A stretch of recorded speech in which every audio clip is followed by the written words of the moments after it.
Hello, everyone. I would like to warmly welcome you to this UNIgreen webinar. And the topic of today's meeting is valorization and protection of your research and innovations, real cases of success and failure. So this event will be recorded, so I need to inform about this.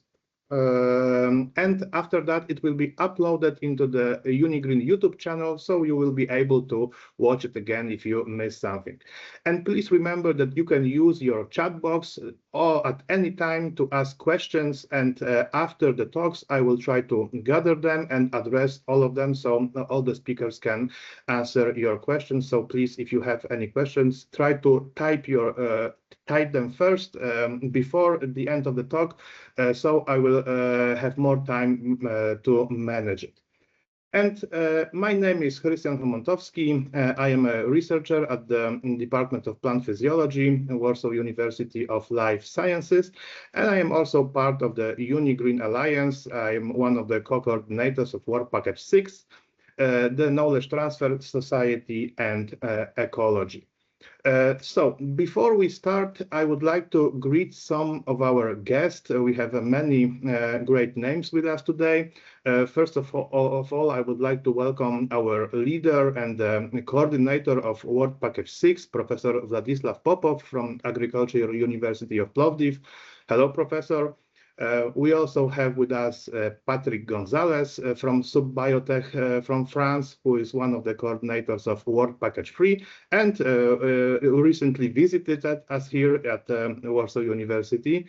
We also have Cindy Vallée, one of the coordinators of Work Package 5 from the University of Liège.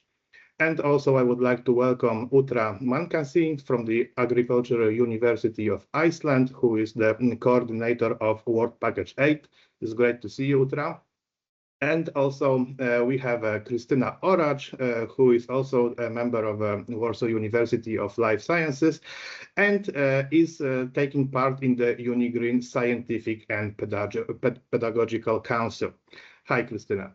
And also I would like to greet my dear friend and collaborator, Natalia Gordyna from the National University of Life and Environmental Sciences of Ukraine. Hello, Natalia. And of course, our wonderful and amazing coordinator of Work Package 9, Agathe Brejou, who take a big part in preparing this webinar. So what is the agenda of today's meeting?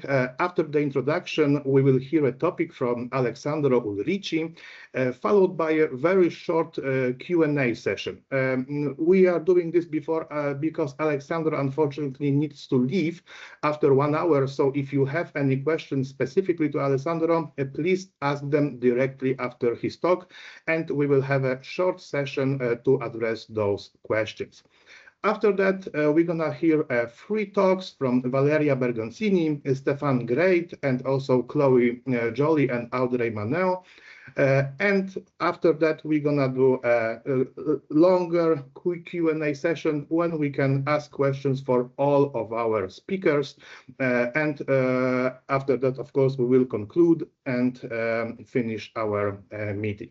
So before we start, a few words about the UNIgreen itself. So the UNIgreen is a thematic alliance of higher education institutions with a specific focus on the topics of sustainable agriculture, green biotechnology, and environmental and life sciences, which are pivotal areas of expertise for achieving a resource-efficient, circular, digitized, and climate-neutral economy by 2050, and boosting the resilience and sustainability of our food production system.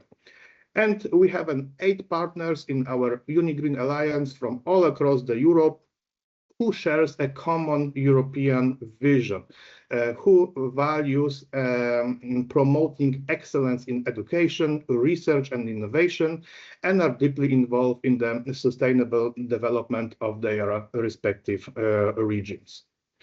And before we go to our first talk, I would like to share with you the main objective of Work Package 6. This webinar is organized by our Work Package, who is focused on the technology transfer, as well as society and ecology. And our four main purposes are the green transformation, also supporting cooperation, knowledge transfer between education, research, and business and industry, also facilitate students' transition to the labor market, and consolidate UNIgreen as a knowledge source for sustainable development. And this webinar is a part of a UNIgreen Knowledge Triangle Programme, which is one of the initiatives of Work Package 6. And this initiative focuses on transferring the technology between the business and between the education. So this is why we chose this particular keynote speakers for you today, because they have been down this road before. And they're going to tell you about their experiences, how did they transfer from education to business, or the other way around. They will tell you about their successes, but also about their failures. So please use their expertise and ask questions, and just enjoy these talks. So we have 5 speakers today. Of course, Professor Alessandro Ulrici, who is a full-time professor at UNIMOR. He is a specialist in analytical chemistry and works on developing green, fast, and non-destructive analytical methods. Valeria Bergonzini is a technology transfer officer at UNIMOR. She's supporting researchers in bringing their knowledge to market, and also starting startups creation and business partners connections. Stéphane is a researcher, but also an entrepreneur at the University of Liège. He has a PhD in psychological sciences and is also a researcher within the spin-off company VR SPARX.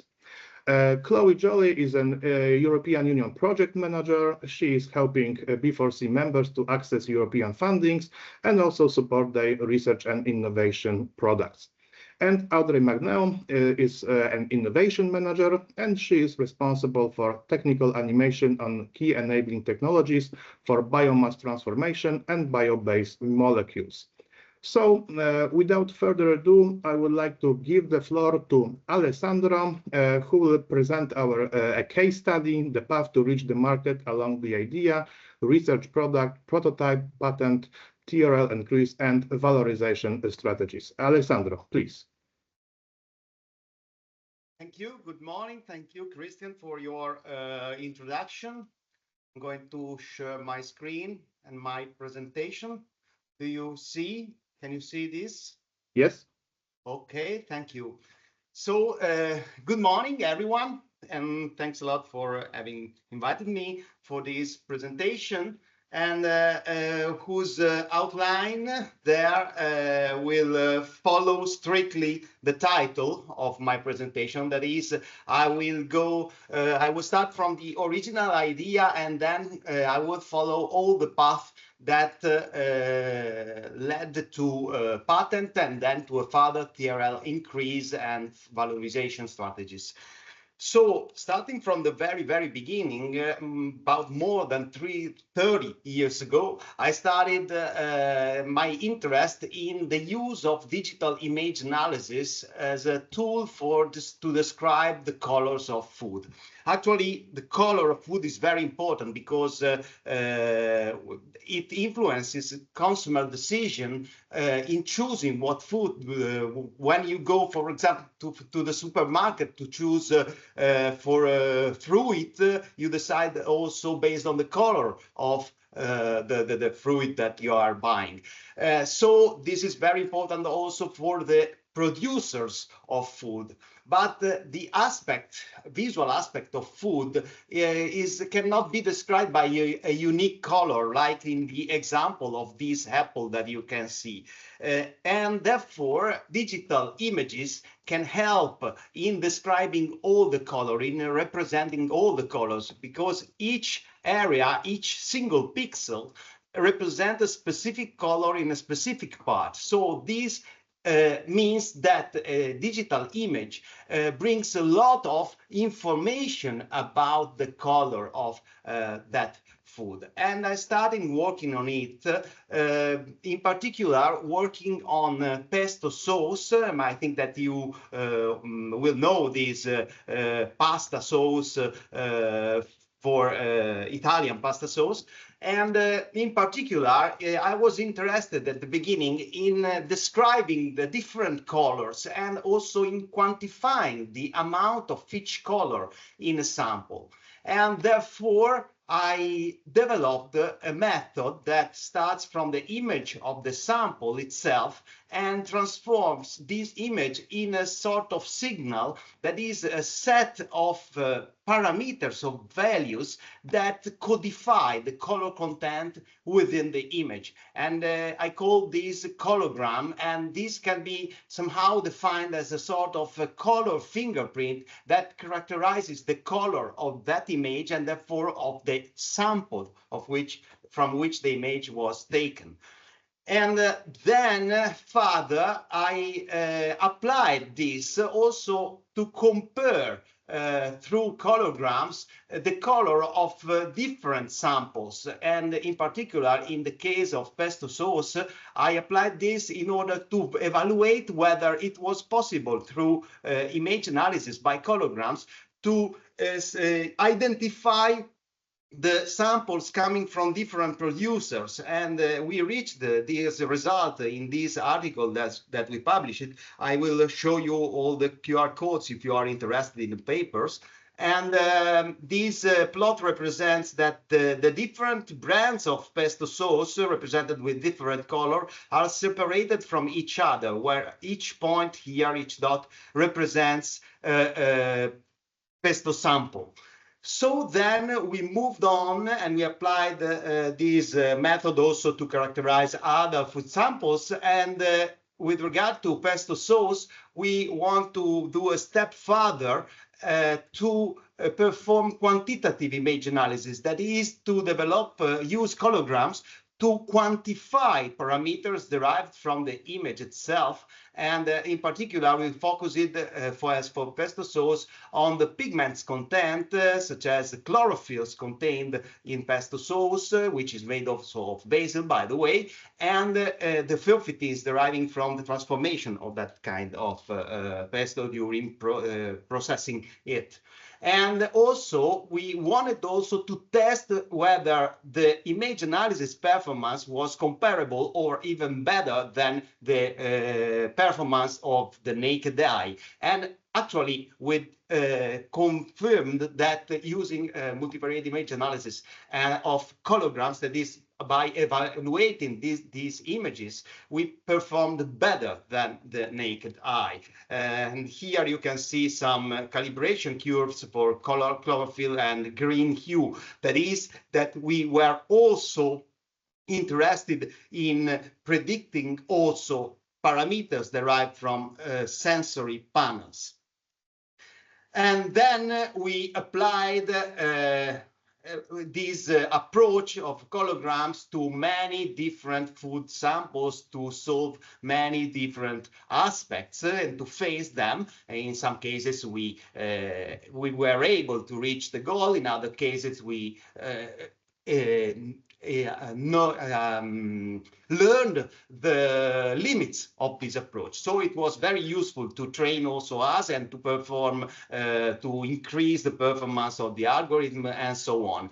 And in order to better share this with the scientific community, since not everyone is familiar with a code, with the writing codes and so on, we decided to convert the colorgrams into a software that is freely available from our research group. Here you can see our research group logo and the QR code, and this can be downloaded and allows through a simple graphical interface to perform image analysis and to compare also the samples starting from the images of different samples. And these software was also published so that with this article you can gain some information about how it works in case you are interested. By the way, in this article, we used as a benchmark data set, a data set that we acquired and that was related to the determination of the anthocyanins content in grape masts, that is in the juice of red grapes, by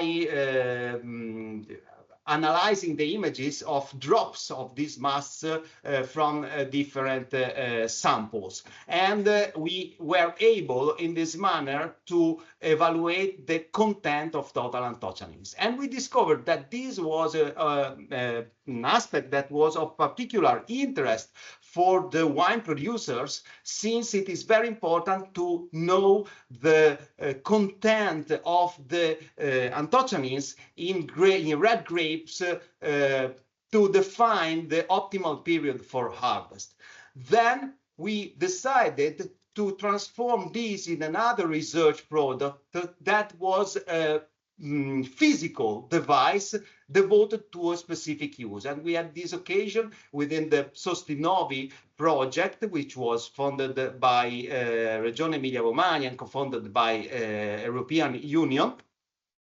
And in particular, we focused on the development of a device for the detection of phenolic maturity, in particular for the detection of anthocyanins content, by using smartphones. This is very important, the detection of anthocyanins, because anthocyanins during the maturation of red grapes reach a maximum value and then they decrease. So it is important to define the time at which the anthocyanins reach the maximum for better performance in the color and also in the body of the wine that will be obtained. Why we decided to use a smartphone? We decided to use a smartphone because it contains a lot of high-level technology at affordable prices. This also implies that we all know smartphones, so smartphones work through apps that are easy to use by everyone, and they do not only allow to acquire images, but they also add metadata to these images. That is the geolocation, the position of that image, and the date and hour when this image was taken. And it also, of course, allows data transmissions and to send this image and receive data.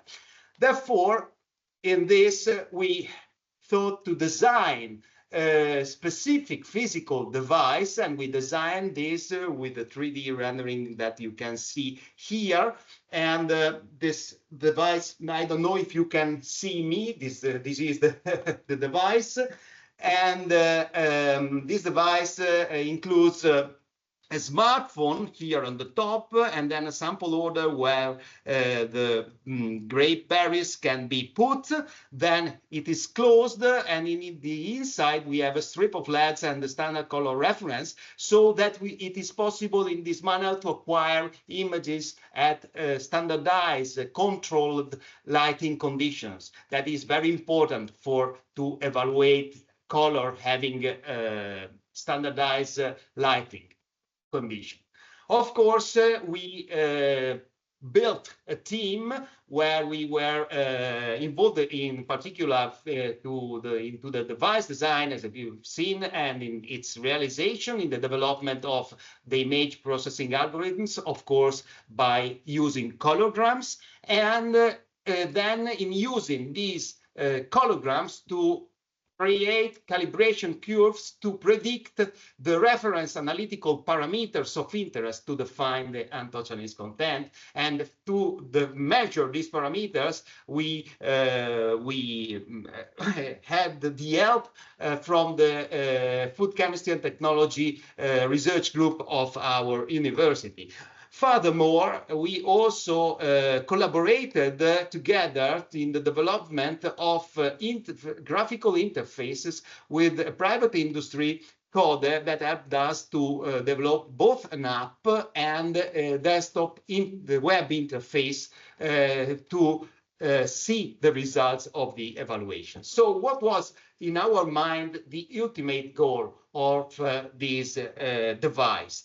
We thought that with this device we could go to the field directly, so the grape farmer with could go to this device, put the berries into the device, and then through the app acquire an image, and then this image could be sent to the cloud, of course the image with its metadata like geolocation data and so on, and then in the cloud the image can be processed, stored, shared, and the results of the calibration curves could be seen directly in the vineyard in real time on the smartphone. And at the same time, when the data are obtained, these can be shared also on a web interface, so also the wineries can look at the results of wine producers and be informed in real time during the measurements. So in this first project, we tested two different grape varieties characteristic of our region, which is Emilia Romagna, that are known, whose name is Ancelotta and Lambrusco Salamino during years 2016 and 2017. And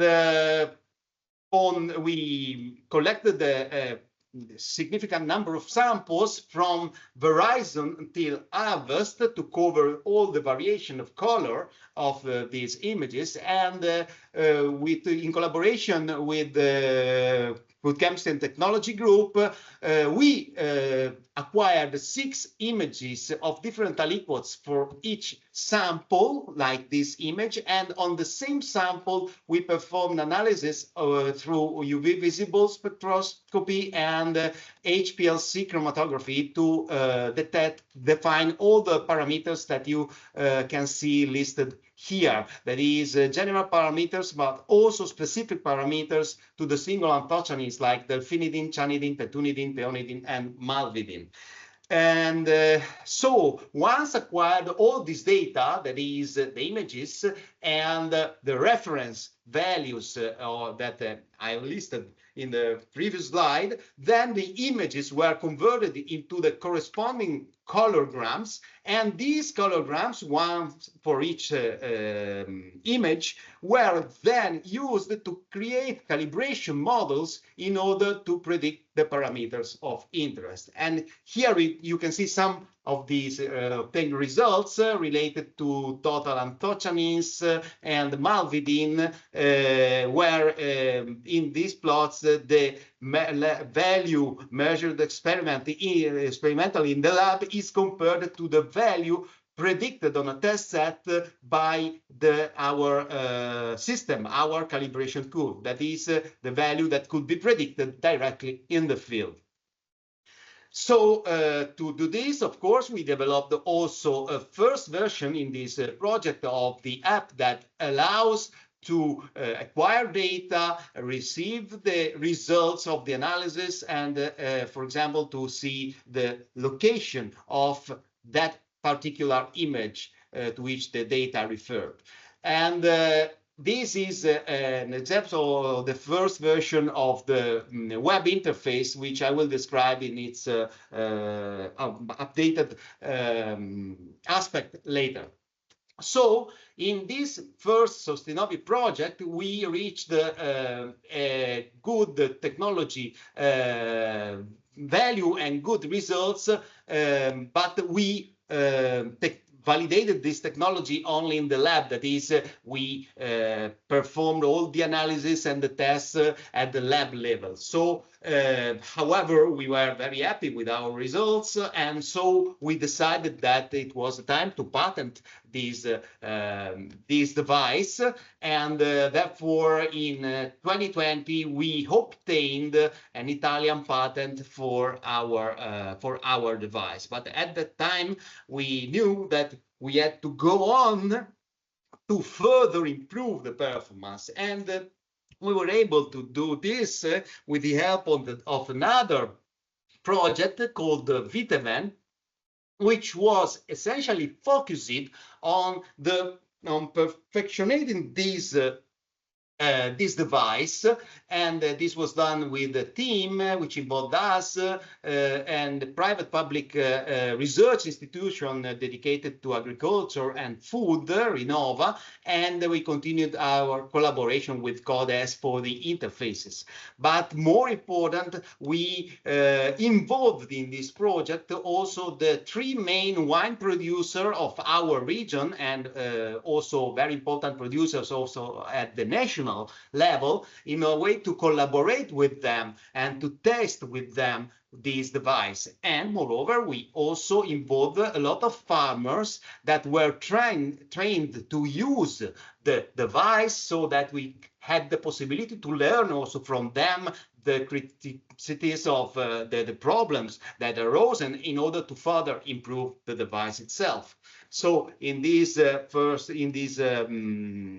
project, we added that in addition to Ancellotta and Lambrusco Salamino, we also considered another important wine of our region, that is Sangiovese. And together with the wine producers, we decided to focus it only on the properties that are mainly of interest for them, that summarizing are referred to the total anthocyanins content measured with 3 different analytical methods. So here you can see the results that we have obtained for the 3 varieties. As for the predicted total anthocyanins, we were particularly happy of obtaining good results in predicting the total anthocyanin contents with our method for Sangiovese variety and also for Lambrusco Salamino. And then we encountered some limitations. We found that, for example, for Ancellotta,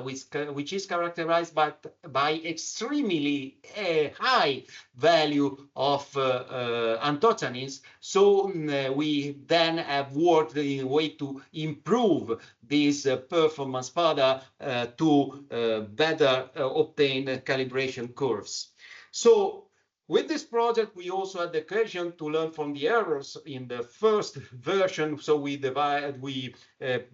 developed a second prototype, which is the one that I have got here. And we also had the possibility to develop a new app that I can show you directly here, which is completely new with respect to the previous one, which is also much more easy to use, also thanks to the interaction with the farmers, and that allows to keep multiple images in order to have more precise estimates for each sample.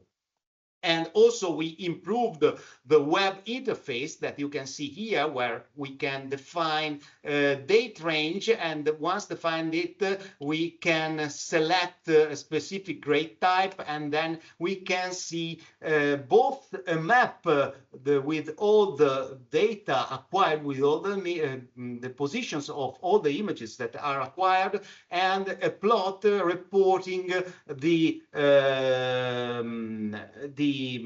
development of, in this case, the anthocyanin content. This is the total anthocyanins with the Chloé method, by the way, during time, a sort of maturation curve of the different samples. And by clicking on a specific dot whose color is proportional to the anthocyanin content, we can have the images given this result, and in particular, more important, the results for the parameters of interest. Moreover, we can also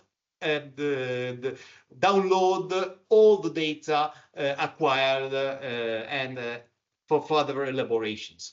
Of course, an aspect that was very important is the collaboration with grape farmers and wineries, both in training them and then in having them to demonstrate the feasibility of these, of the use of this device directly in field. So we increased our TRL, we think up to 6, because we demonstrated in a relevant environment this technology. And we also then started to do valorization strategies like publishing article in Italian technical journals, and also sharing this information in scientific papers where in this paper is described all the path that led to this final device. And moreover, we have started collaboration with Agrobit, which is an innovative startup, by performing preliminary tests, and we are now planning to activate collaboration, also expanding our possibilities in Tuscany, where there are where high value wines are produced and where the content of anthocyanins is very much important. So concluding, I would like just to give some considerations about what our group learned about during all this path.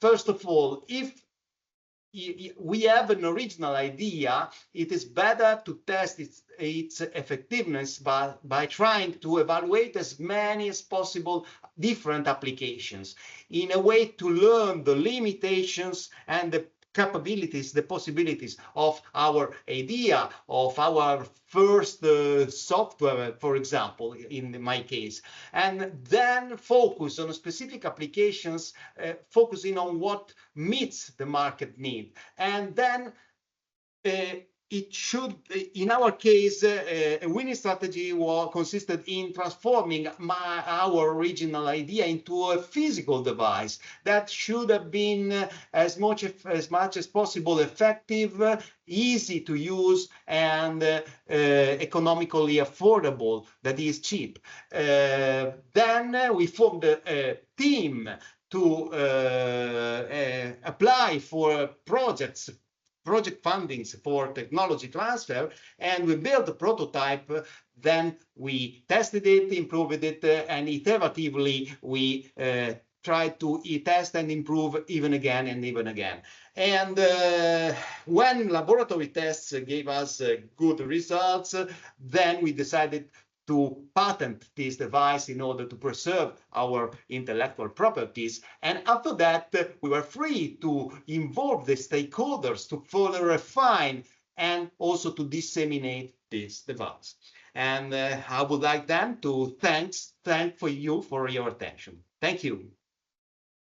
Thank you very much, Alessandro, for this wonderful talk. It was really amazing to hear all the paths that you went through since the very beginning, since the idea to the patenting of the project. In our work as researchers, we usually do the different stages, right? Or we start in the middle, or just the very beginning, but never the whole way. So it was really great to see how you managed it all. Please tell me, you mentioned that you received an Italian patent, right? Yeah. Was this sufficient? Didn't you try to expand it for the other European countries, or even United States or China? Yes, yes, we tried also to expand this with a PCT, but there were sort of limitations in that period, and so we didn't go on. But I think that we can try to further increase the performance, even further increase, and then to expand also to other nations this patent. Of course. So we can a few questions from the audience. Please remember that Alessandro needs to leave. So let's use his expertise and his knowledge. We have a question from Uriel Mbe, who asked, is it possible to use this device to analyze liquid solutions? Well, actually, it is defined to analyze solid samples, whatever sample where the color is inhomogeneous. That I think that's the great advantage of image analysis, of digital image analysis. While for liquid samples, okay, it could be fine, but it is not our focus, let's say. Of course, the camera and the digital image could be used. There is something also in the literature about this, but well, in this case, maybe it could be sufficient to use easier technologies, since the color is homogeneous, easier or better, already well-established technologies. Okay. Thank you very much. We also have a question from Professor Patrick Gonzalez, who asked about the publication aspect. In your experience, was the publication activity an obstacle to the patenting and vice versa? How did you manage both of those activities? Well, of course, we already published the applications of colorgrams. So we did not patent the colorgrams. The colorgrams are free for everyone, and that's just a software. But then the device, which of course makes use of this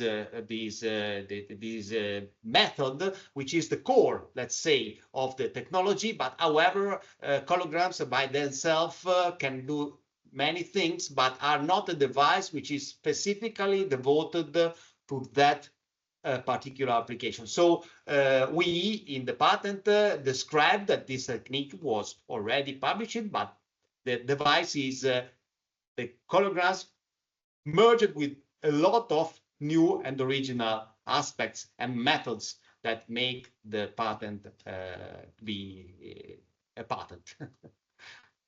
Yeah, thank you so much. Okay, I don't see any other questions from the audience, so I would like to thank you very much for taking the time and sharing your experience with us.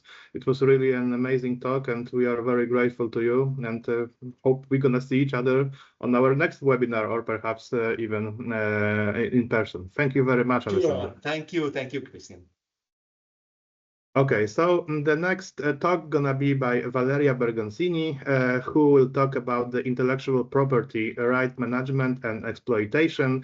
Please, Valeria, the floor is yours. And thank you, Chrystian. Thank you, and good morning, everybody. So I will start my presentation, and in a few slides, I will also give a more detailed answer to the question that was made related to the way in which you could publish and patent. So I've only 20 minutes of speak, so it will be quite just an overview, a really quick overview of which kind of different intellectual property rights you can use and find during your research. So the idea is that I will give you a short introduction to the different kinds of IP rights, and then how you could actually use them. We've seen before that Professor Ulrici has shown his experience, and then Stéphane will give us later another option, that is the creation of a startup. So in which kind of intellectual property rights could be developed? We could start thinking about trademark, which are actually a way in which you could identify in a really distinctive way a product or a service. And in order to get this kind of protection, you need to register it or to use it. Here you can see the Google logo, the trademark of Google, which is really well known, and this is just one of the examples that you usually face in everyday's life. So there are three requirements: the novelty, the distinctive character, and it has to be lawful, of course. So then you have another kind of right, which are the registered designs. And in this way, you're actually protecting the external appearance of a product. For example, here in the picture, you see the Coca-Cola bottle, which is actually a really well-known product and a well-known design. Then you, of course, need to register also the designs in order to get the protection. And also in this case, you're going to have three requirements: the novelty, the individual characters, and it has to be lawful every time. Then instead, if we focus on an invention, the way in which you could protect it is through patents. And patents in Europe are actually protecting a technical solution for a technical problem.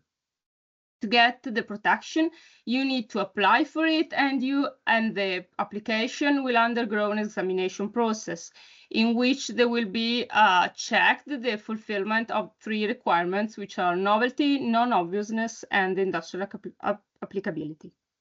Then, considering one of the focus of our UNIgreen project, you will also be able to have the protection of different and new plant varieties.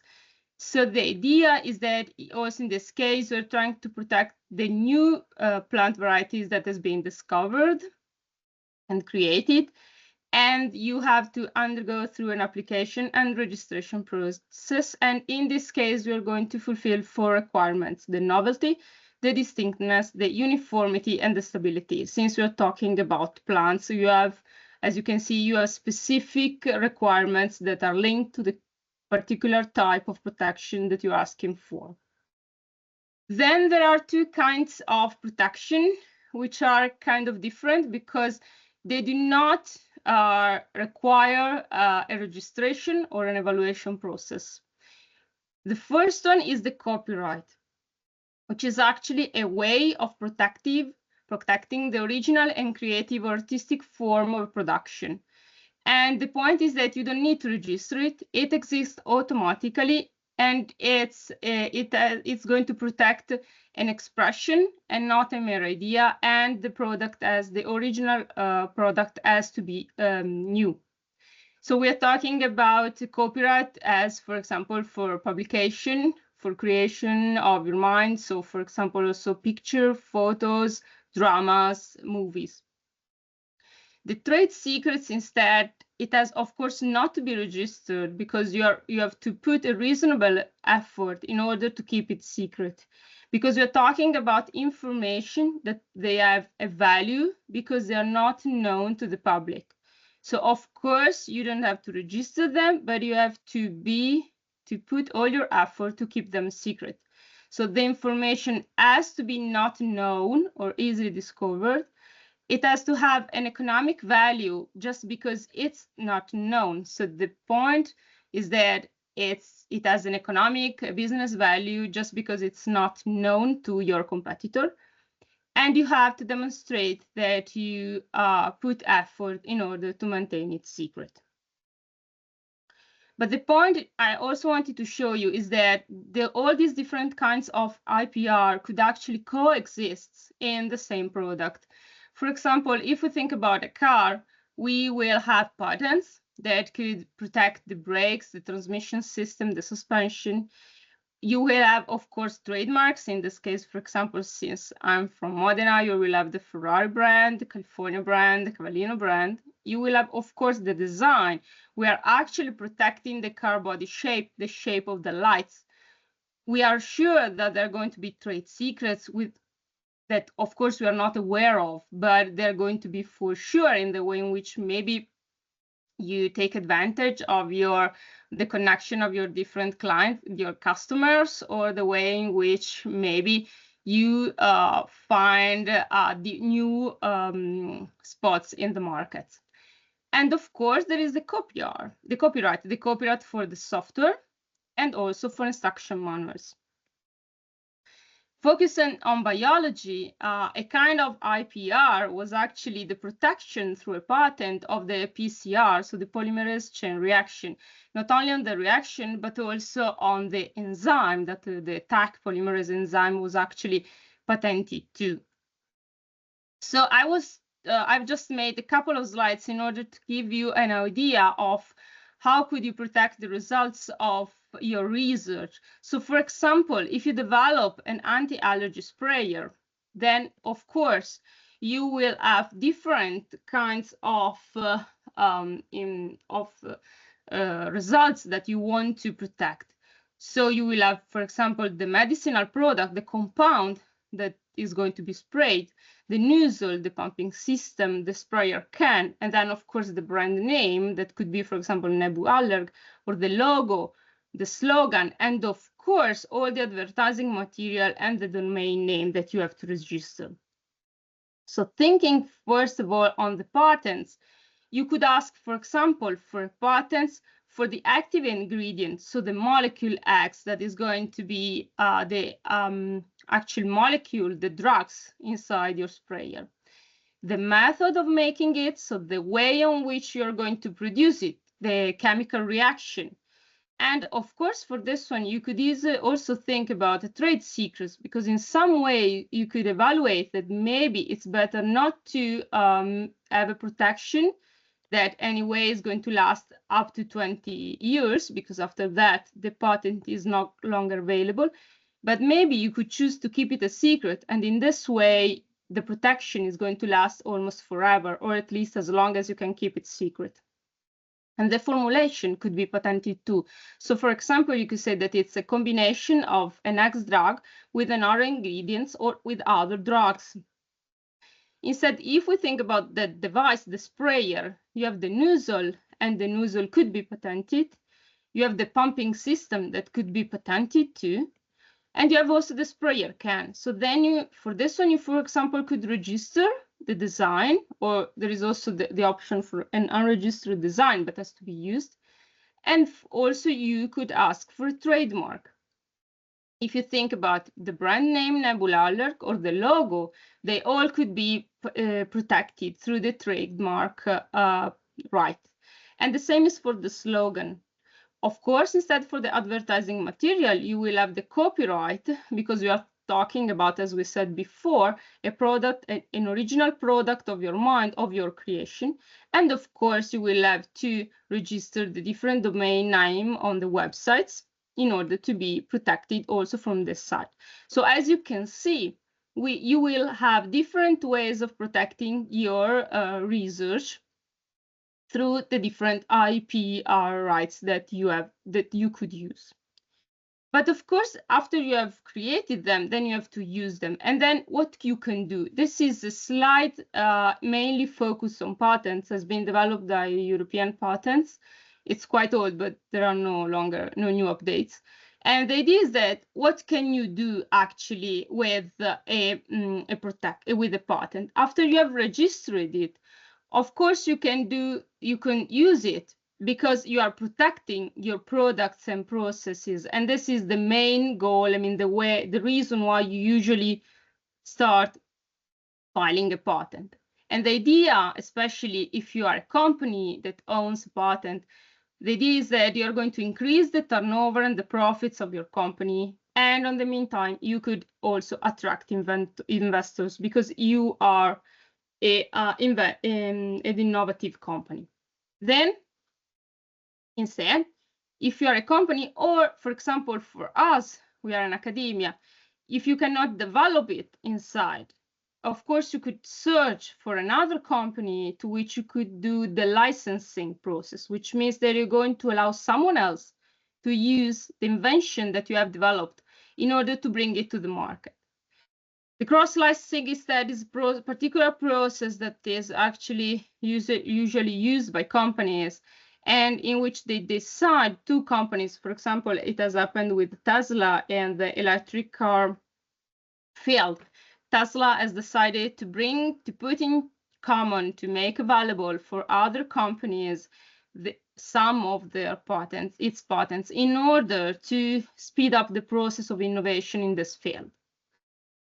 Of course, you are blocking competitors because you are the owner of the patent, and this means that no one else could use it.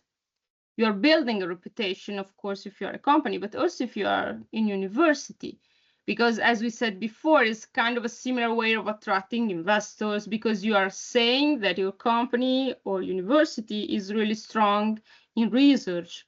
And so it means that you are innovative and it could be of interest. Finally, you could even not use it, but for the moment, waiting maybe for the technology to better improve and to get to the market with a higher value. So the idea then is that once you have gained it, if we focus on the research in academia, so what happens? We say that we started with the research, we get results, and then we have to choose. This is the focus I mentioned before on the question that was made. You have to choose to publish or to file a patent. The important thing is that you have to remember the timing of what you're doing. So If you publish first, then you're not going to patent any longer the results that have been published. As Alessandro said before, Professor Ulrici, the point is that he had published some results, but then the patent was actually, let's say, based on that results, but with new hints, with new results, with new data that were new, they were not obvious, as we said before. And so in this way, it was possible to patent a new invention, but because the publication was not including the same data and invention that was present in the publication. Otherwise, the best way to be sure is to patent first. If you start filing a patent and then you publish, there is no problem. So the day after you have filed the patent, you can go for publication. And then, in this case, the publication is not going to, let's say, ruin the requirement of novelty. So it's not going to give problem to the requirement of novelty. So my suggestion is patent search for the help of your technology transfer office first, evaluate if the results have the requirements for patenting, and then after that, first of all, file a patent and then publish. So, and then when we have when we have the patent, when we have filed the patent, what can we do? So the idea is that since we work in academia, the idea is that you could either start the production of your invention through the creation of a startup or a spin-off in order to develop it internally in your research group. And for this, we will hear the experience of Stéphane. And then another option is that if you're not interested in creating a new company, what you can decide is searching for a company that is going to bring your invention to the market. And so you could ask for a licensing agreement, which means that the university is going to be still the owner of the patent, but it's going to allow another company to bring the invention to the market, to produce it, to sell it. Or you could either transfer the patent, which means that you are going to transfer the ownership of a patent to a company. The university is no longer going to be the owner of the patent, and the company is going to be able to bring it to the market in the same way in which you could have been able with the licensing agreement. So just a few slides to finish. It was to give you an overview, a general overview of the different legal documents that you could have to face through the research, and when you get in touch with results that could be protected in general through an intellectual property right. So the idea is, as we said before, there is a licensing agreement, which means that you're going to allow another entity, a company, to use your patent and to develop it and to sell the invention. And in order, of course, you have to ask something, because an economic reimbursement, a license, a fee for the license you're granting. And there are different kinds of licensing. For example, you have an exclusive or non-exclusive, exclusive or non-exclusive license, which means that only one company, if it's exclusive, will be able to use it, or more than one if it's not exclusive. You could have a geographical limitation, a limitation in time, because then, of course, or a limitation in application of sector, because maybe the company with which you are talking about a license is working only, for example, in Europe and not in the US, so it's going to ask for a license agreement only in that area. And then maybe you can search for another company to have the license on Europe. And then, of course, also for the fees, you could ask different type of fees. The minimum you have to ask is the reimbursement of the protection fees that you have already paid. But then you can choose either a minimum guaranteed, so una tantum, which is mean that once you decided when you signed the license agreement how many money company will give you, or you could decide to find a percentage, so royalties fixed or variable, maybe consider the different milestones, and then you could decide to get a percentage on the gain, on the economic advantage that the company is going to get from the license. This was just to give you a short example of different percentage of royalties that could be asked in different sector. As you can see, there are some of them, for example, softwares in which the percentage, the difference between the minimum and the maximum percentage, it's really high. And all these kind of evaluation are strictly linked to the different kind of IPR you developed. And finally, just a short example. Probably you will have to find a non-disclosure agreement, which is a way in which you're saying that you're going to exchange confidential information, and this information has to be kept confidential from both parties that are going to be involved in this kind of agreement. And you could also have to sign material transfer agreement, which are different contracts in which you are deciding and governing the transferring of materials between colleagues, between different researchers. So please be always aware of what you are being signed, and please be sure that the intellectual property rights let's say requirements that are going to be signed in the NDA, in the non-disclosure agreement, and also in the MTA, in the material transfer agreement, have been looked really deeply in order to avoid any problem also later in the collaboration, in the research collaboration, and ask to your technology transfer office and advice in order to be sure if you have any doubt. So thank you very much for your attention, and I hope that it was clear, and then anyway, we'll have a Q&A session after the end of the presentation. Thank you. Yeah, thank you very much, Valeria, for this interesting talk. The intellectual property rights was always very complicated subject for me, but you really made it so easy. So thank you for giving us the essence of this problem. It was really great to hear it. So as Valeria mentioned, we're going to have a Q&A session after each talk. So please remember that you can ask your questions on the chat box at any time, and we will address Valeria after the other talks. So thank you one more time, Valeria. And now I would like to introduce Stéphane, who's gonna tell us about that there is really a few steps from becoming from researcher to entrepreneur, and he's gonna share his experience. How did he do it? So without further ado, Stéphane, please, the floor is yours. Thanks a lot for the introduction, Chrystian. So I'll now start sharing my screen.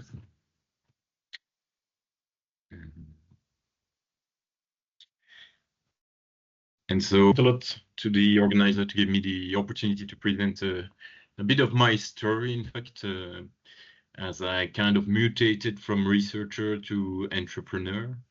And it's a funny thing to think about how through my journey, I realized that research and entrepreneurship share quite a lot, have quite a lot in common.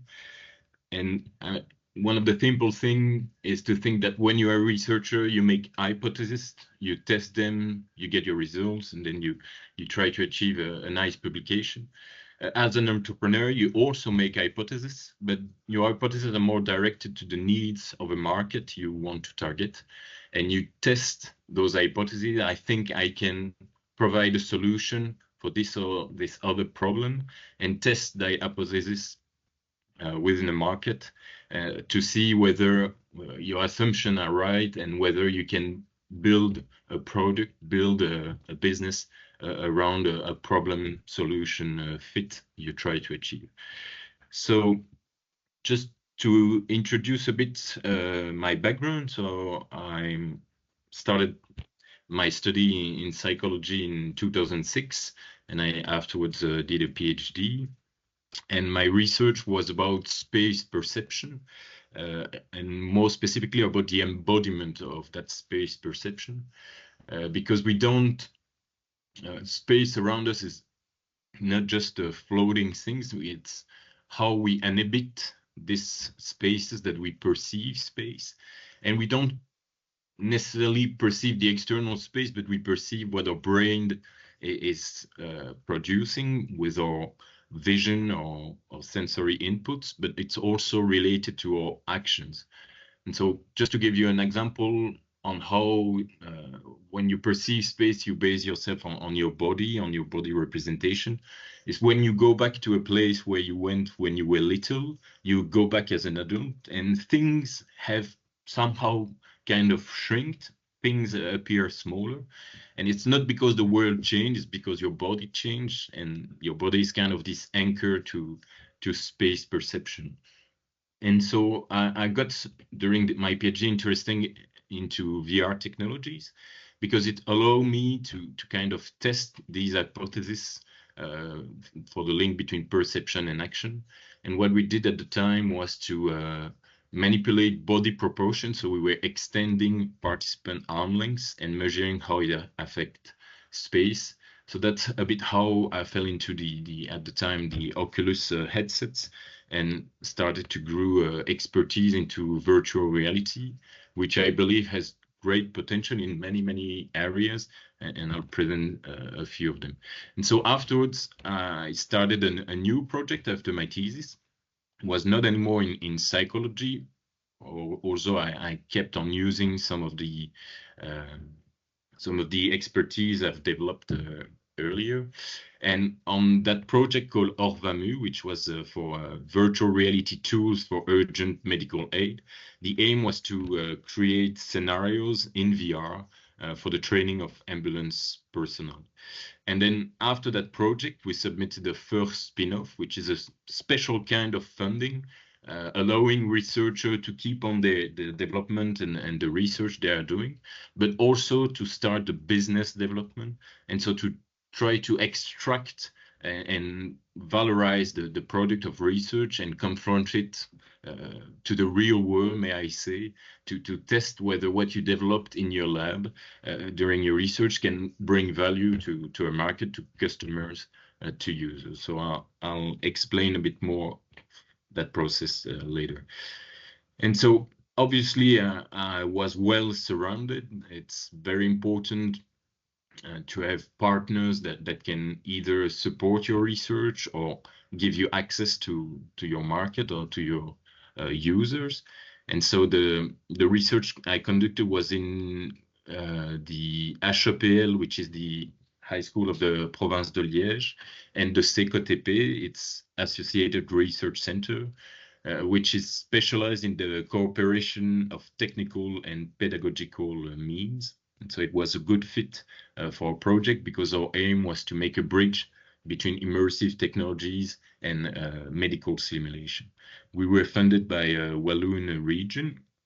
We also were accompanied by CINERA, which in Belgium is some kind of a TTO and a valorisation office, which helps researchers in the patent process or in the spin-off creation company and accompany research. And finally, those two last partners, so the EPAMU, which is a simulation center and a school for emergency medicine, for emergency nurse and first aid responders, and as well as the Citadel Hospital of Liège. Also, through my parcours, obviously I needed training in startup creation, in business models, in market, in selling. And so I was lucky to follow two very nice programs, one from the Venture Lab, who was dedicated for PhD or researcher that want to go from research to business.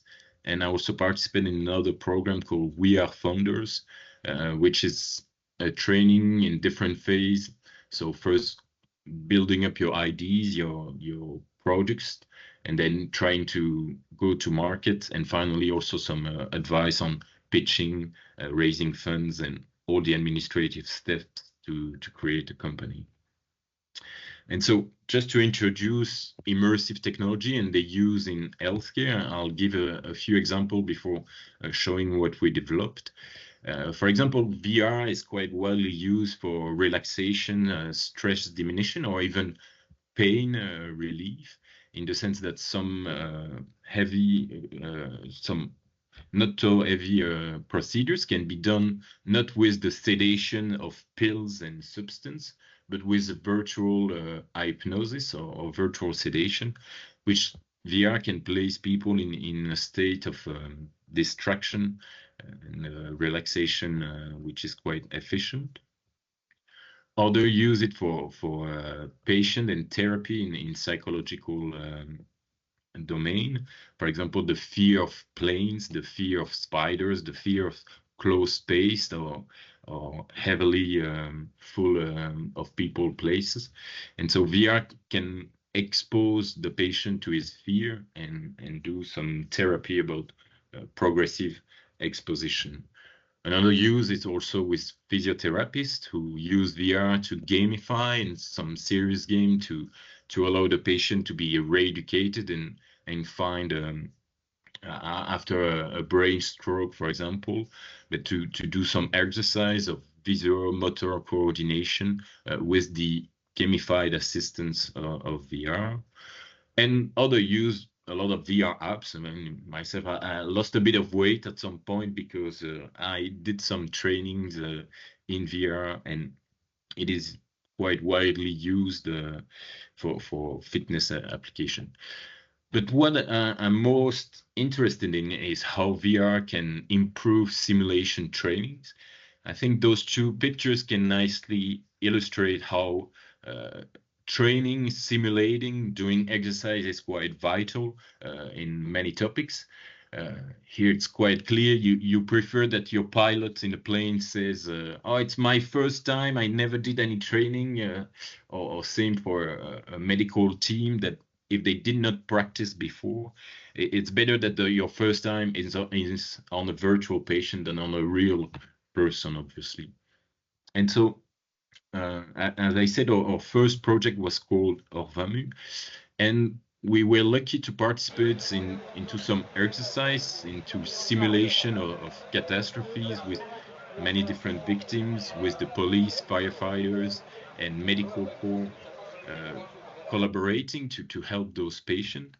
But obviously, this kind of exercise takes a lot of time to organize, a lot of resource. You need also to have actors or volunteers that play out the victims. You need to do some makeup artist work to make them look convincing. And these kinds of exercise can happen once or twice a year because it's quite heavy to organize. And we were thinking that maybe VR could be a nice opportunity not to replace those exercise, but to provide something that is easier to set up and that can also follow the different pedagogical objective. And so we got interested into serious game design and how, in fact, this is the collaboration of pedagogical expertise and game design expertise. So you have experts that help you to target what are your learning outcomes you want to achieve, how are you going to use, who's your public, and also having an expertise in the domain. So here's collective emergencies. But then you have to have other competencies in development, informatics, or even 3D arts. And so together, there's this collaborative way to create immersive learning experiences.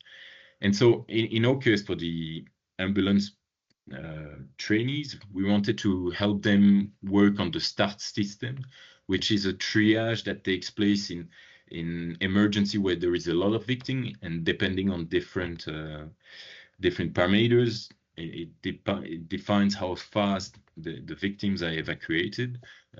We also wanted to familiarize them with different bleeding control, whether to put a tourniquet or a chest seal or different of bandage, and also make them aware about the environment. So this is how in Belgium emergency chain is organized. So you have a catastrophe, then you have a first point where the victims are guarded, because in the red zone, the medical corps shouldn't put themselves in danger. And then the victims are placed into an advanced medical post and then scattered in the different hospitals of the region. And we try to reproduce those different parameters inside our 3D environments. And here you have a viewpoint on how it looks when you put the headset on and you go into the training. And so you are fully immersed in a 3D environment. Here, the scenario is about an attack that went into a restaurant. And so the learner need to go see the victim, get the parameters, try to understand what's priority. Is it yellow? Is it red? And then proceed to the evacuation of the victim and so on. In some cases, the victim need urgent medical support. For example, that victim, she's unconscious. So she needs to put in a recovery position so that her airway is protected. And so here is a small animation that plays out. And so we have in total 6 scenarios allowing really the learners to do the decision-making process and to master and drill the decision algorithm. And so it's been used for 2 to 3 years now. We have more than 2,000 learners who beneficiated from this tool. And so we managed to translate it in Dutch and German, because in Belgium we have a 3-language country, and it's been used in Liège and Brussels so far. But after that, we've got contacted by an hospital who were also interested by VR, and who also had the problem of organizing those simulation training with mannequins, but also inside the shock room. So the shock room is sometimes called the resuscitation room. It's kind of the antechamber of the emergency department. And the problem they had is that the training was also heavily costly to organize, but sometimes a real emergency will come and they have to stop the training or cancel it, because obviously a real emergency is prioritized for the training. And so they asked us to recreate their shock room in 3D environment and to develop several scenarios, allowing a user to incarnate a team leader and to go through the sequence of taking care of a patient from the first call from the emergency SMUR emergency personnel who are on the field, to the briefing of the team, to the 5-second run and handover of the patient, allowing also the visualization of some clinical parameters. And so, so if you have a look on how it looks like, this is inside the view in VR. And so, for example, the monitoring was quite a challenge to reproduce in 3D, but it's really allowing a learner to see how the different stage and procedures go through. So we so far had around 40 to 50 learners who went to the system. Here are the different victims and scenarios that were created. And at the moment, we are just released a new version, because there was a request to put more than one learner, to do a multi-learner experience. And I'll have some online video because it's very recent. And so as you can see here, we have 3 persons, so 2 doctors and 1 nurse, who are inside the virtual environment, and it's piloted by the console here. And so people can follow what's going on, and the trainer can trigger different actions and see. Here it's the inside view. So as you see, there is 3 persons inside the VR, each incarnating their own avatar and having different roles within the scenario. Oops, sorry. Go back to my slides. And so our team, obviously, I wasn't alone on that journey. I was very lucky to find good co-founders and very diverse competencies, because when you try to launch a spin-off company to develop products You need to put around the table different sets of skills. For example, we were Michel Verignon, who was the director of the ambulance school, but also an anesthesiologist in the hospital, is really there to help us having our products and our developments to be correct in the medical point of view and to really validate the content we make. We have two developers who do the programming. We use the Unity game engine, and they do the coding in C# language. And we have also a 3D artist who helps with the level design, and but also design the menu, the UI interface, and so on. And so the mission we pursue is really to provide the potential of VR technologies to trainings and simulation in healthcare.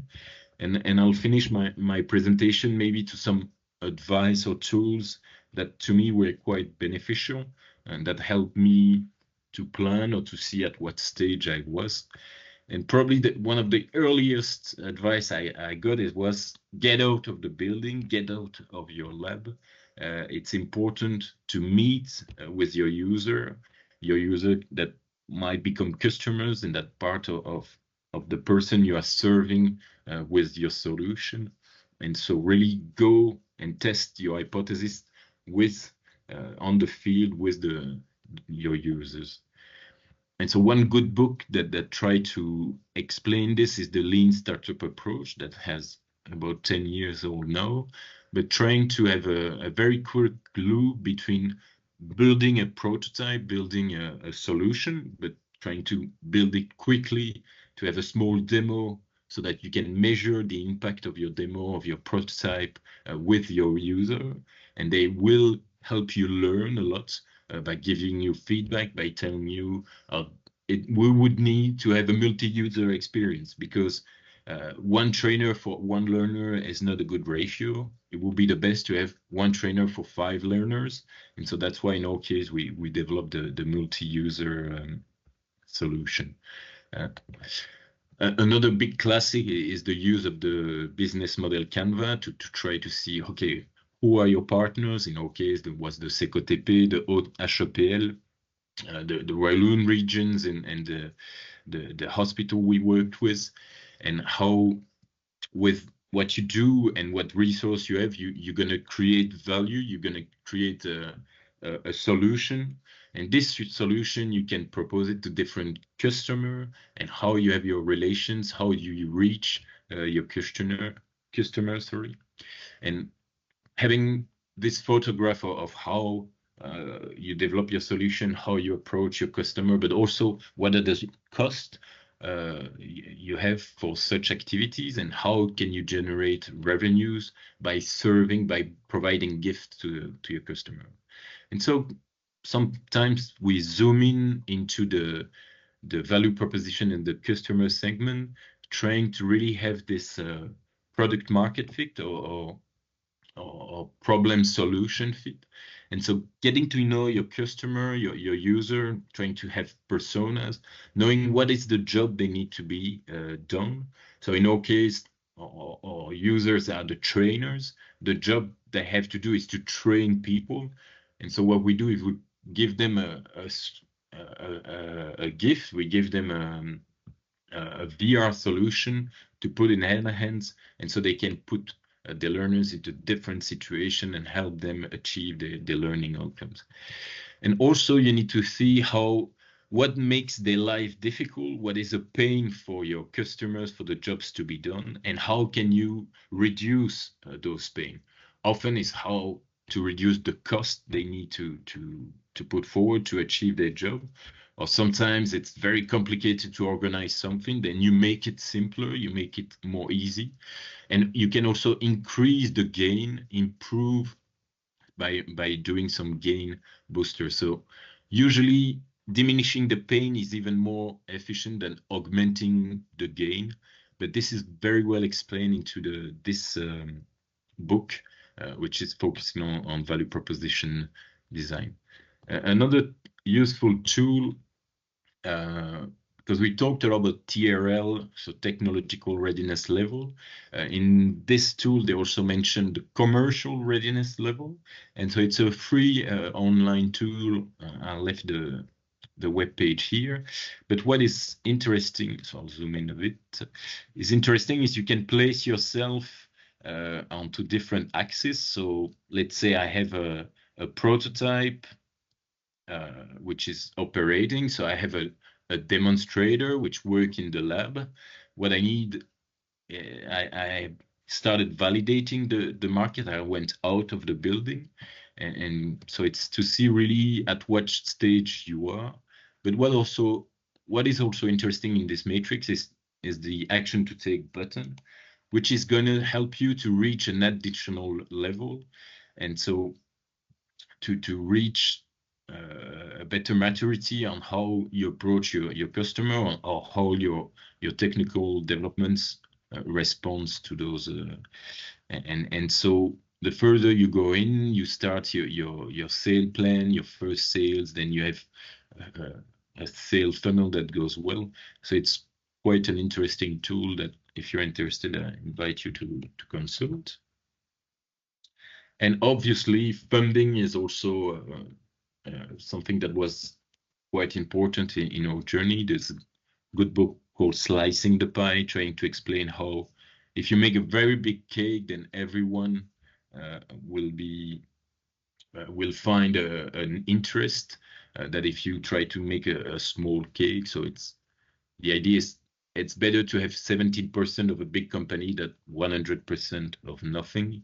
And this infographics explain how you start with an idea, you surround yourself by co-founders, then you have some family and friends, or maybe fools that put some early money, then it's a business angel that's going to help you, then you go to venture capitalist, and so it's different round or different stages into a company evolution.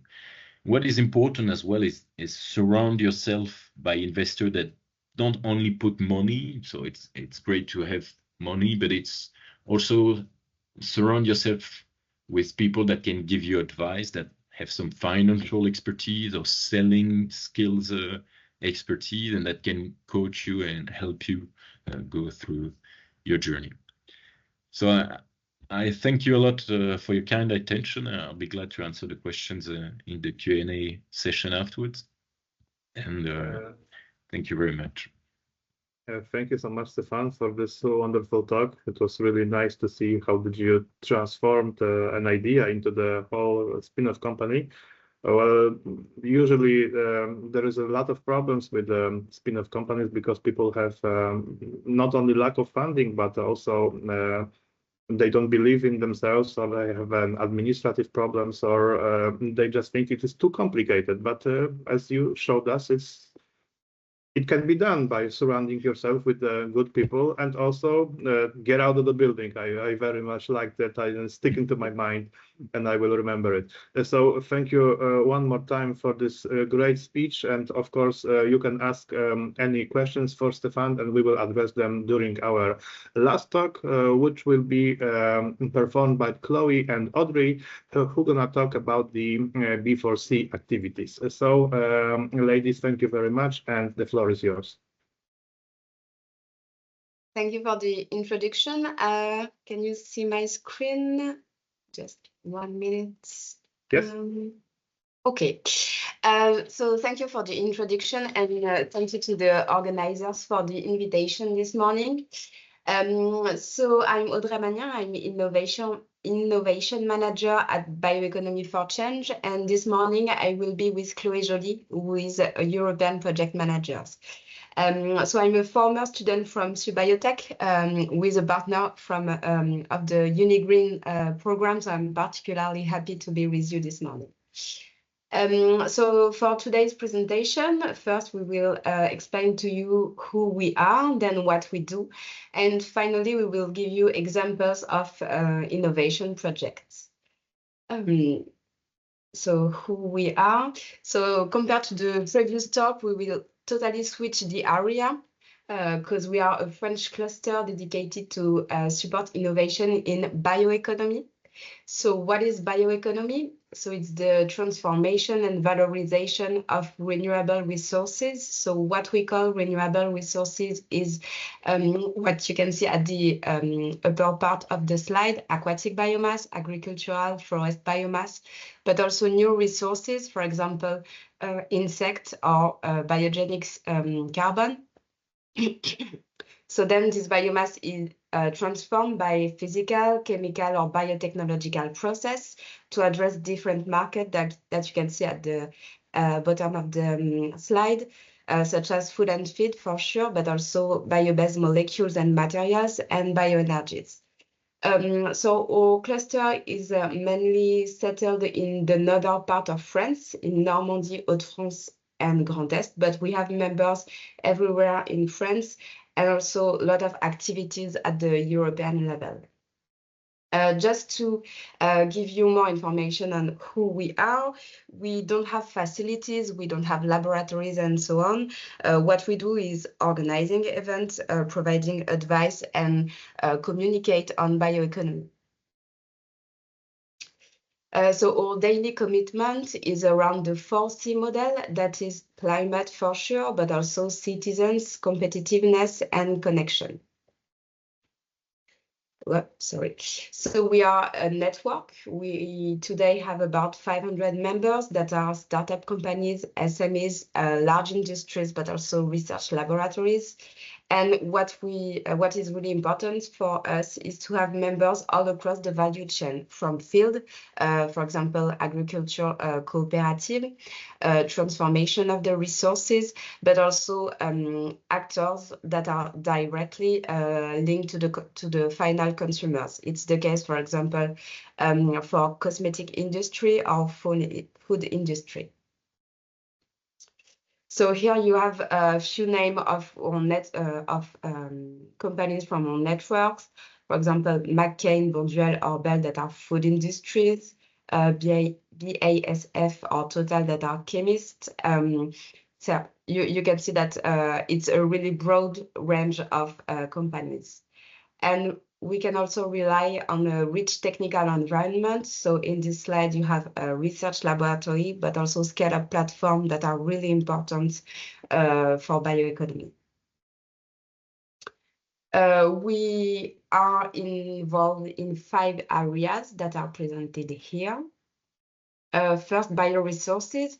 It's the link to the primary biomass and how this biomass is mobilized for different markets, but also how to produce in a sustainable way with topics about biocontrol, biostimulants.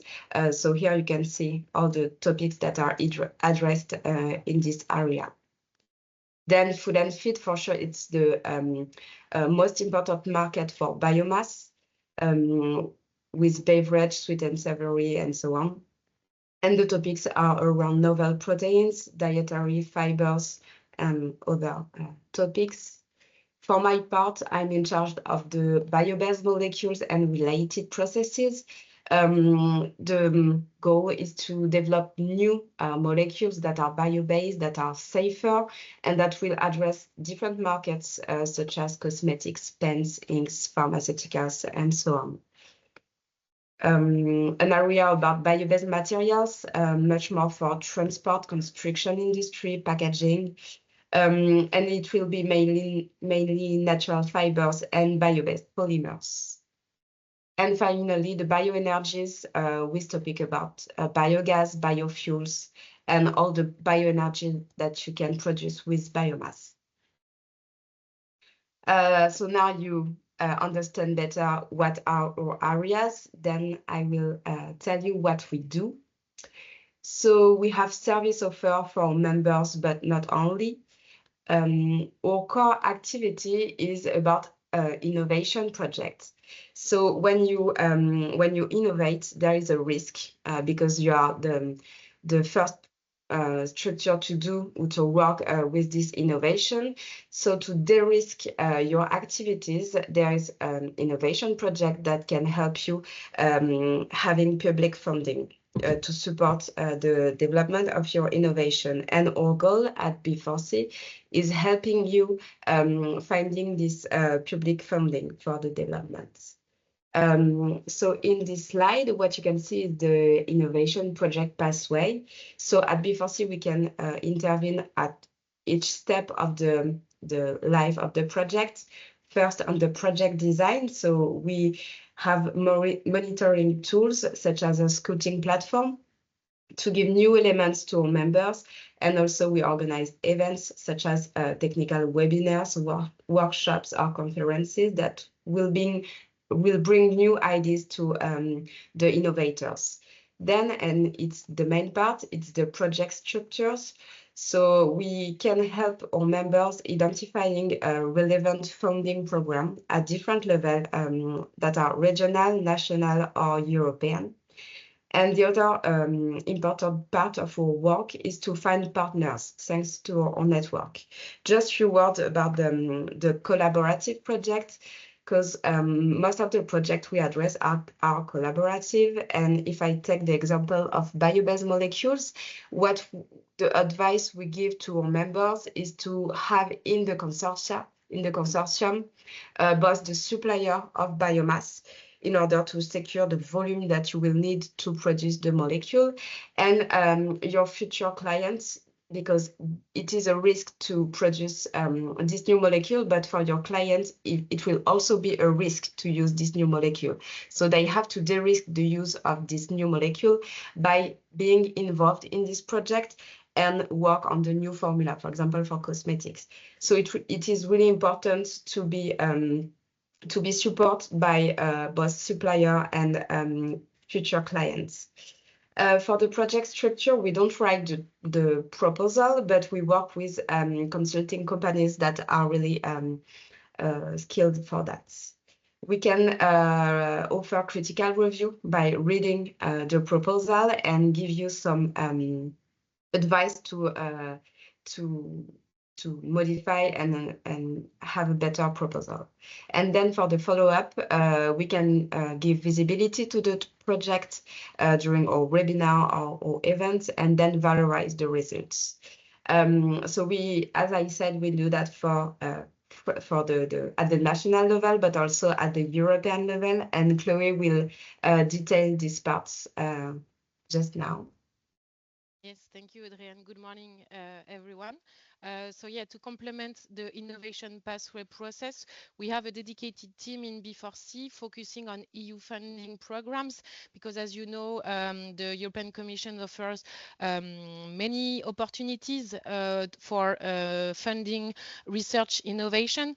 So that's why the team at B4C that I represent is related to the team with Audrey, for example, to focus on the networking at EU level. So that's why we have a large network at EU level to be able to finalize consortium, and we support our members in the different programs you can see on the screen, Horizon Europe mainly, but also Circular Bio-Based Europe, which is a public-private partnership really focusing on the bio-based industry. So we are very much involved in this one, and others. So we support our members, facilitating them to reach and access this type of funding and connecting at EU level with a broad network.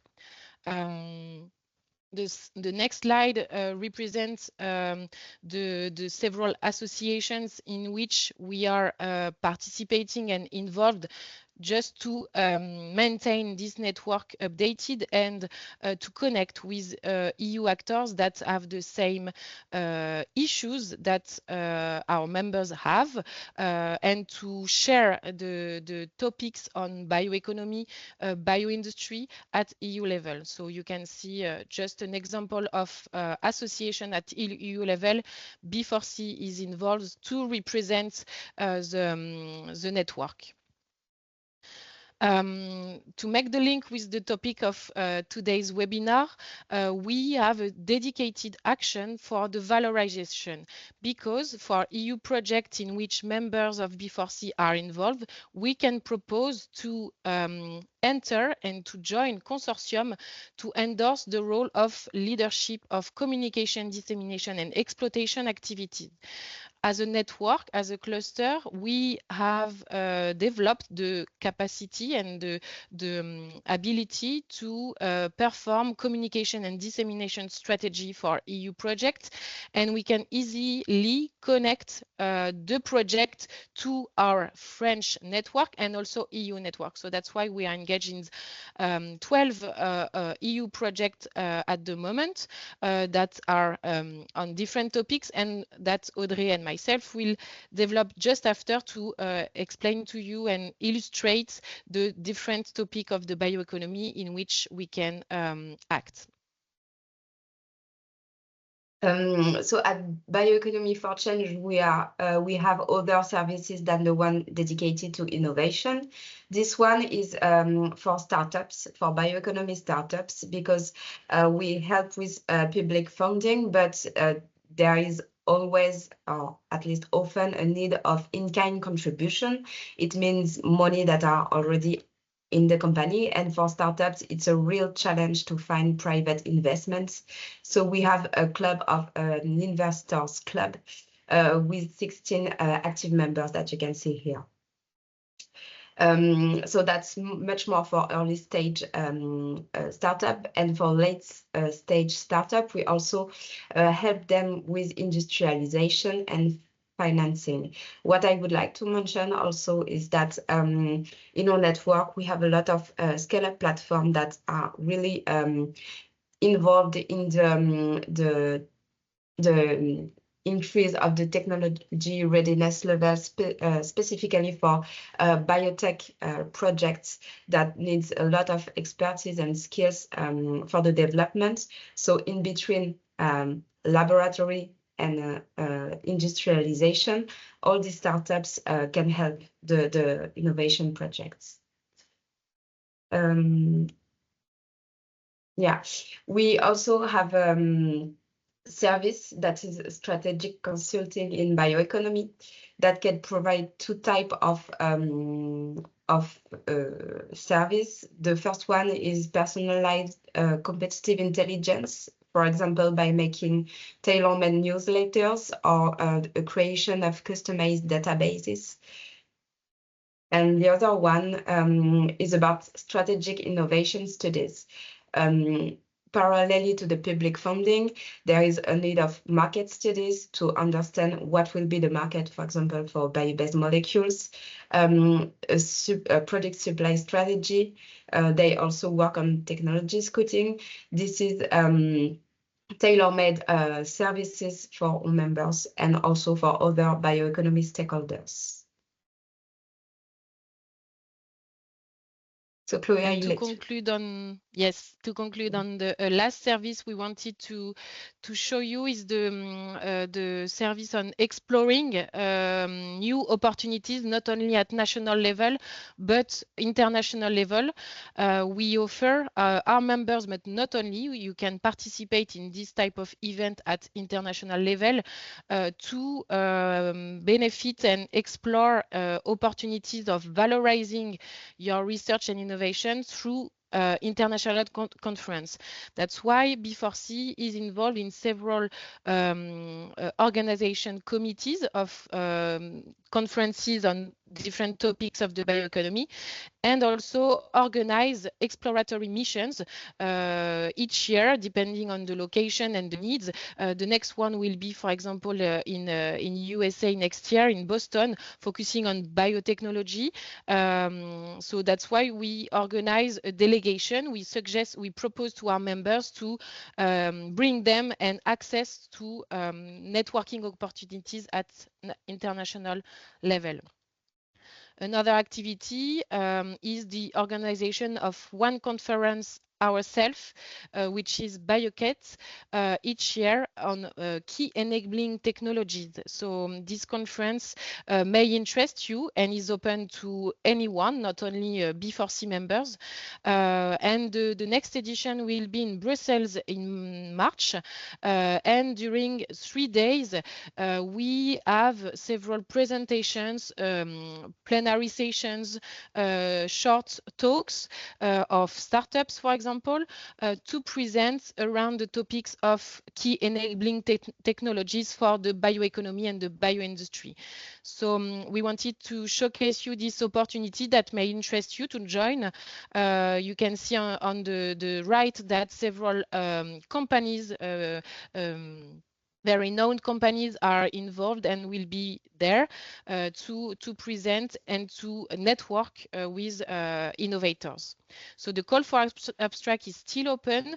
There is still the possibility to sponsor as well the event, and you can attend as a participant, and the registration will be open until January or February, I think.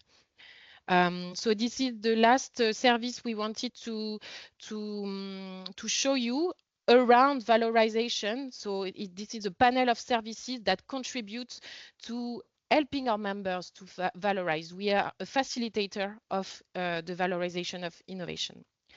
And the second part of our presentation, the last one, is to illustrate the valorization and the innovation through concrete projects and through concrete topics. The first one will be on the bio-based molecule and related processes community that Audrey animates. We wanted to illustrate the topics of alternative of fossil-based molecules and finding new cost-effective processes for the biotech process through a project which is After Biochem, a project led by startup company Afiren, located in the Grand Est region in France, which is, thanks to EU funding, thanks to the public-private partnership bio-based industry, which is funding its the first industrial plant focusing on the valorization of sugar beet byproducts into acids and esters molecules. So you can see on the graph, we will let you consult the slide and not going into details, but the idea is to illustrate the complete biorefinery concept through the valorization of byproducts and the integration of high added value products, and also the circularity as the byproduct of this process is also valorized into fertilizers. And you can see that in this type of project, there is the whole value chain represented, from the production of the biomass, the producers, and the valorization, and the users at the end of for the end use and the market application. So this is important for EU project, innovation project, to have the de-risking of the value chain through the bio-based process valorization. The second illustration on another topic is about the valorization of macroalgae, and through the SCALE project, we can address the healthy and sustainable food and feed ingredients innovation in this aspect, and also the sustainable biotech process development. In this project, the company Microfit, based in south of France, is also building at industrial scale the production of microalgae to valorize into high added value products for food, feed, cosmetic industry, and also food supplements. Here again, the biorefinery concept is illustrated and guaranteed by all the value chain with specific expertise and dedicated consortium. So for all the projects we mentioned, B4C contributed first to help acceding to the funding, and then we continue the adventure, I may say, with the project, because we are involved for the valorization and contributing to communication and dissemination. Another examples to illustrate other topics is the seal plant project, again on molecules, food and feed applications, but not only, also with biorefinery model as well, and also biosolution, because in this project, which is more recent and still ongoing, we focus on the valorization of sugar fermentation for protein production, for food, ingredient, and also feed. So behind this, we have the French company Arbium, together with a complete consortium you can see as well on the slide. So this is again the complete biorefinery concept illustrated in this project funded by the European Commission. And the last one is about valorizing insects for the food and feed industry. This is the first plant at industrial level, which is currently built in Hauts-de-France region in France by the company Insect. So this company is already producing ingredients for the food and feed industry, but the step after that is producing at industrial level, and this is the purpose of the farming project. So this is another illustration of the topic thematics at Bioeconomy for Change we support our members on, and again supported by the European Commission.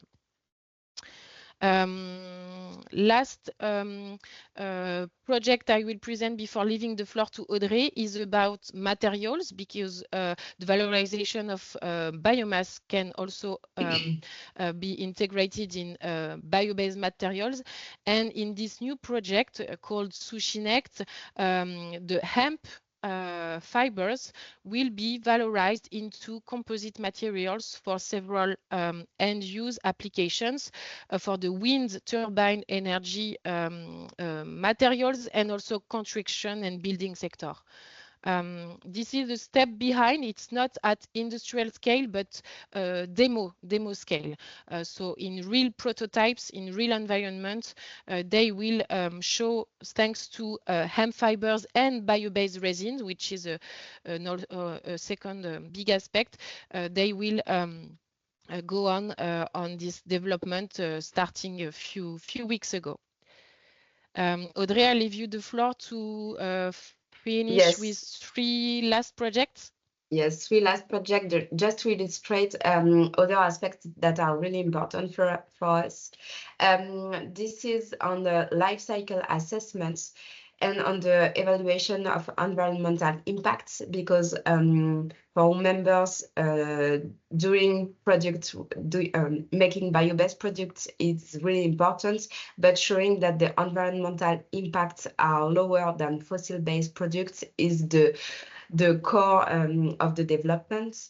So to show the environmental impact, the most commonly used tool is the life cycle assessment, but the methodologies that are currently used are not really adapted to bio-based sectors. So in this project, our goal is to make the link between researchers that are working on the development of new methodologies and bio-based actors from our network. I also wanted to showcase one example of project on bioenergies. This one is the one of Hafner Energy, located in Grand Est, and everything is in the title because it's making hydrogen super green. So here is the recent press release of this company, and here's the director saying that it's now more than 10 years that we support the company Hafner in its development, and now we are really proud to say that it's at the industrial level and at the commercial stage. The last one is also to showcase something that is really important, that is the circularity of the bio-based products with the project of Futero. It's a company that is building an industry in Normandy. And in their project, they start with sugar to create to produce PLA, polylactic acid, and the final product will be mainly packaging. And then there is two ways for the end of life. The first one is composting to go back to nature, and the other one is recycling to go back to lactic acid and then to produce new PLA. Yeah, it's also make the link with what I said before on the environmental impact, and yes, for sure, circularity. To finish this presentation, we wanted to wrap up all the things that we said, and also to make you understand how we can work together if you are a bioeconomy stakeholder. So for our members, what we provide is technical webinars, coding platform, and also all the project support that we mentioned. What we would like to precise is that most of our services are in French. So if you are not, if you don't have activities in French, it will be complicated to have benefit from the membership. If you are not member, we can still work together, for example, by participation to our international conferences. The strategic consulting is also not only for members. And finally, and I think it's the most important part, it's that if you are building European project and you are looking for French partners, you can contact us, and then explaining briefly what is your project, what skills or actors you are looking for, and then we can make the connection with members of our network. If you want to have more information on our events or actions, you can follow the page of Bioeconomy for Change on LinkedIn. And if you want any more information, you can also contact Chloé or myself. So thank you for your attention, and we will be pleased to answer your question. Thank you, Audrey. Thank you, Chloé, for this very interesting talk. Also, thank you for this invitation for cooperation and for the conference. It's very, very interesting. Well, it was great to hear this presentation, because it's amazing how you were able to connect such a different sectors of bioeconomy into the really social challenges, right? And it was very nice that you also supporting the projects from all the way from the beginning till the end. So it's a great initiative. So thank you one more time for presenting your work and all of these amazing examples. So we have come to an end of our presentations. I would like to express my gratitude one more time to all the speakers for taking the time and for preparing this magnificent presentations for us. So now we have a Q&A session. So if you didn't manage to type your questions before, please do this now. We can still ask a specific speaker, or we can ask something for the general discussion. So feel free to ask. And we have one question addressed to Valeria from Professor Patrick Gonzalez. Is it possible to patent a natural molecule or a microorganism? And if so, the patent, does it block the unknown unidentified usage of this particular molecule or microorganism? Okay, thank you very much. So the idea is this one. For the European Patent Office, it's not possible to patent a natural molecule or a microorganism as it is. So I just told you that for the Patent European Office, this is because at the USPTO, so in the USA, things are a little bit different. So they're more open to the idea of patenting new natural molecules and microorganisms. But if we consider Europe, this is not possible. What you can patent is actually the use of this natural molecule or of this microorganism. For example, we have as Unimore, we have patents related to the use of a microorganism in protecting seeds from contamination from yeasts.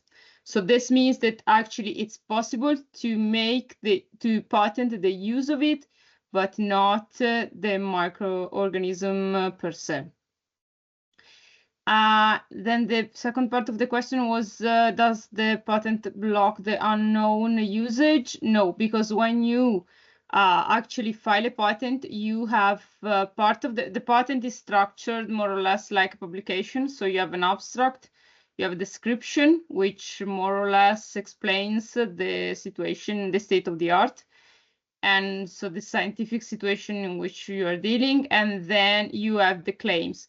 The claims is the legal part of the patent, in which actually you're stating you're giving the delimitation of the protection of your patent, which means that there only the things that are written in the claims are, let's say, that could be valid in front of a judge. So this means that you could not block you cannot use your patent to block information or usage or other opportunities for the things that are not mentioned in the claims. So if you, for example, state that your bacterial is used in seeds against the yeasts, as I said before, you cannot then use the patent to block the usage, for example, against other kind of bacteria, because this was not stated in the claims. So it's not directly blocking the usage in other fields, or maybe a different microorganism has the same effect on the same yeasts, then this is not included in the first patent, because it's you have to demonstrate it through research, so it's not automatically excluded. Yeah, thank you so much, Valeria, for explaining all of this. Please, you still have time to ask any questions, so feel free. And we also have a question to the Audrey and Chloé from Agnes St. Paul. How do you select the projects you are joining in? First, thanks for the question. We don't really select the project. We try to help the project coordinator to maximize the chance that the project will be selected. Then when there is a need by a coordinator to have a partner that will be in charge of the communication and dissemination task, we discuss internally. We see what, to our opinion, will be the chance of success for this project. We also look at the number of members we have in it, the success, the challenge that are addressed by the project, and then we decide whether or not we go as a partner of the project. I don't know, Chloé, if you want to add something on that. Yeah, it's the main questions we ask ourselves internally, and depending on the topic as well. If we consider we are not the most relevant actors to communicate on a specific topic of the project, we can admit that we suggest to have another partner than us, depending on the several factors Audrey just mentioned, the members inside the consortium, the location and impact expected by the project. If most of the impact are considered in the eastern part of Europe, for example, will not be the most relevant. So it's really depending on each project that are brought to us and we support. So it's case by case, we may conclude. Yeah, thank you so much.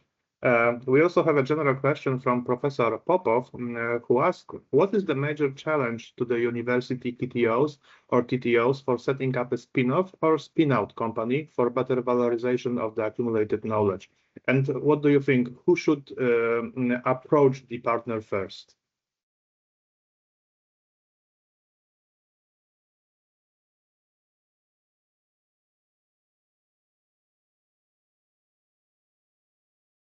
Maybe I can try to add my point of view on the question, well, the challenge here is every university or tertiary education school have different TTOs or KTOs, but for us, what took time was not necessarily that much of a challenge, but it took a lot of time was to negotiate the IP, so the intellectual property, from the research center to the spin-out company.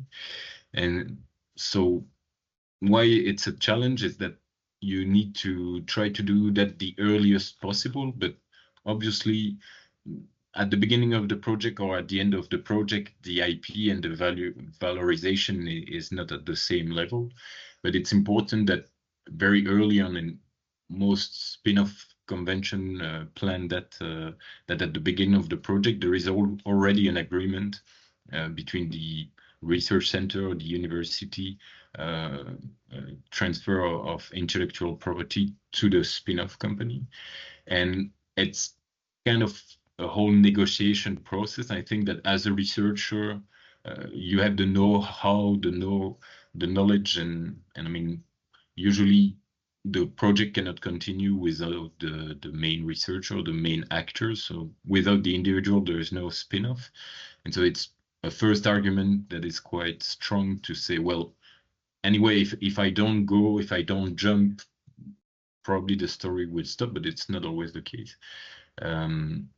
And what is important is also how you negotiate. Either the research center or the university can ask for royalties to have every time you sell your solution, they can request a small amount of the profit, or sometimes they join in. In our case, it was more the second possibility, is that our research center is part of the board member and has some shares in the spin-off company. So they kind of are now a small part of us, and they keep on the journey and accompanying us. So to me, it's quite a part of the answer to Professor Popov. Perhaps I may add that first of all, not all higher education institutions have KTOs yet, right? Mm-hmm. Of course, it is becoming more popular in Europe, but for example, our KTO is very understaffed and underfunded, and they are working very efficiently. If you go to them with a problem or with an idea for a spin-off or for a patent, they will help you. However, in a perfect world, answering Professor Popov's question, of course, the KTO should come to the researchers and should ask them what they are working on and how we can use this idea, how can we make it work. But this is still, I think, a song of the future, perhaps in the countries like United States, when they have very big KTOs, right? And they have the means, they have the abilities, and they have the people to go to the researchers and ask them how they can help them with their projects. But I think it's still only developing. I know in Poland, but I think the rest of the Europe as well. So we have one more general question from Patrick Gonzalez about would you encourage to start the transition from lab to business as early as possible from very low TRL, or is it not recommended? Maybe I can bring some element on that question. What I would say is that I encourage the researcher to think about the business part really early in the development. If I take example from our members, some of them are working on the valorization of byproducts, agricultural byproducts, but the volume available are not adapted to the market, and it's a question that has to be addressed really early in the development, because if you develop new molecules from this byproduct and finally find that the primary resource is not available, it will not go to business or go to market. So the thing I can say is that transition from lab to business, not necessarily early, because it has to remain research, but at least think about what could be the need of the transposition to business is really helpful. It is the same also for biotech process. I talked earlier about the scale-up platform. I think talking to them really early in the development could be interesting because they have they tried a lot, so they know what can work or not, and having them their feedback on that could be really helpful for the lab scale development. Yeah, thank you, Audrey. Perhaps someone would like to add something? I just want to add that this specific point Audrey just raised is asked by the funding programs. The public funding, when you apply, they will ask you to consider this aspect, and this is a specific requirement. So you are forced to think about this strategy very early, even in low TRL. So it's mandatory if you want to apply to public funding. So you may have to ask this question yourself. Yeah, thank you so much, Chloe. Okay, so I don't see any other questions. I would like to thank you one more time for being here with us and sharing your knowledge and experience. And just to conclude, I would like to share our survey. So if you would be so kind and scan this QR code, sorry, and complete the survey. It's only gonna take a few seconds and will give us much valuable information about the future webinars that we will like to prepare for you. And to wrap up, to conclude, I would like to thank our keynote speakers for excellent speech. It was very nice to hear your personal experience and show us the way on how did you make it from the researcher to becoming an entrepreneur, or to creating your own company. So what I would like to point out at the end is that really the common goal of all of the UNIgreen members and really all higher education institutions is to increase the commercialization of research results produced by the research. So many universities are strong in research, strong in education, but still lack a lot on commercialization and working together with industry and with business partners. So the society really requires from us, from researchers, from higher education, to bring something more that can help the society and to not only write papers, but also to try to create something, new.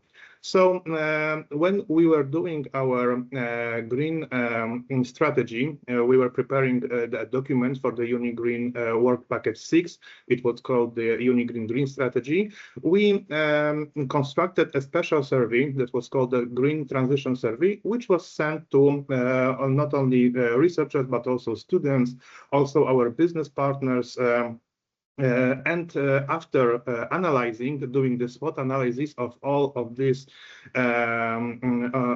answers, the main conclusion was that the process of knowledge transfer is inefficient, that the administration is not clear, that there are no available fundings, and also no support for anyone with an idea or anyone who would like to start their spin-off or startups companies.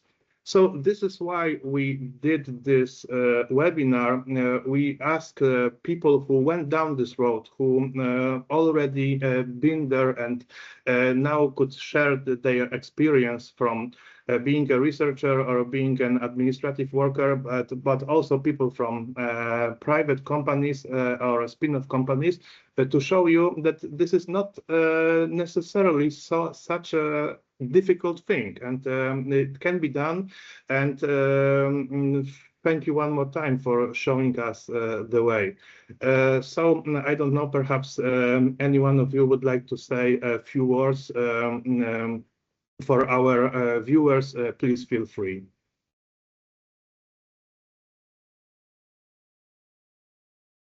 No, thanks again for the invitation. It was really interesting to be with you this morning.